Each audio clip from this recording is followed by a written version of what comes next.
জুলাই ঘোষণাপত্র আগস্টের পর 3 মাসের মধ্যে হওয়ার কথা ছিল।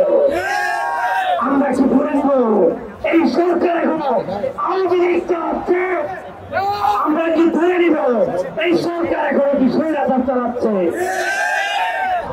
জুলাই ঘোষণাপত্র নিয়ে বারংবার বার্তা দেওয়া হলেও কেন হলো না সেই সম্পর্কে আমাদের কাছে কোনো স্পষ্ট বার্তা নেই।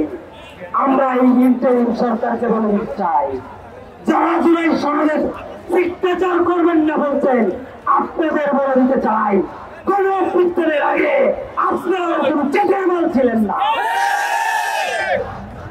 আমরা যদি কোন অভ্যুত্থানের স্বীকৃতি না পাই, আমরা যদি এই গণ অভ্যুত্থান পরবর্তী সময়ে জুলাই শহীদ এবং আহতদের স্বীকৃতি না পাই, মনে রাখবেন আপনাদের অবস্থা আমরা বিগত সময়ে সরকারের মতো করতে 10 সেকেন্ড ভাববো না।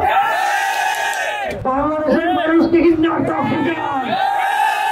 নাটক আরো 6 মাস আগে বুঝি আমরা।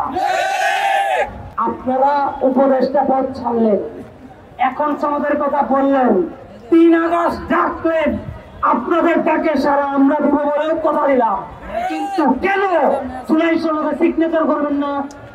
পিআর পদ্ধতির জন্য জুলাই সনদ কেন আটকে থাকে?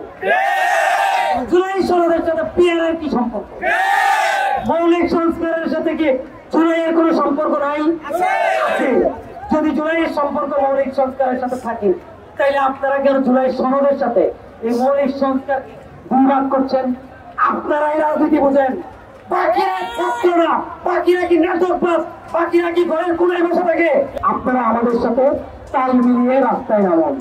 আমরা জুলাই সনদ না নিয়ে যেতে আসি নাই। আপনারা যদি বলেন এই আরমানের রক্ত লাগবে আমার, আল্লাহর রক্ত বলতেছি, প্রত্যেকটা আহত ভাইদের বলতেছি, শহীদ পরিবারকে বলতেছি, আপনারা নিজ হাতে তাদের কাছে আমার রক্ত পৌঁছায় দিবেন।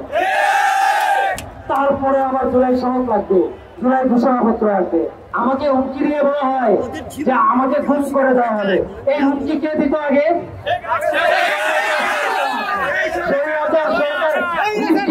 হারাইছে, আপনারা হুমকি দিতে হারাবেন।